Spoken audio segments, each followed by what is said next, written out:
Here is how to scrape Booking.com flight details with no coding knowledge. For this we'll need the Booking.com scraper from Naughty.Codes. Link will be in the description. Simply just download it for your browser.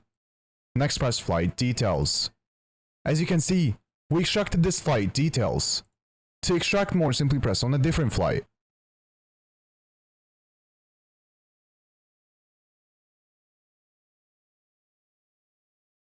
And there you go. Now head to the settings. Then press on Store Data. In here you can find all data you scraped. You can specify some data to delete or move to export. Now to customize this, press on Customize. Then press on Flight Details. In here you can change the data however you want. So for example, you can uncheck some data. You can also change the order of the data. And also change the name. And also add the criteria to only scrape the products you are looking for. Once you're done, press Save. You can also find more features in the add-on section. Now to export this, press Add to Export List, then press Export.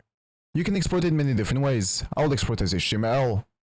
After exporting, here's the data we extracted.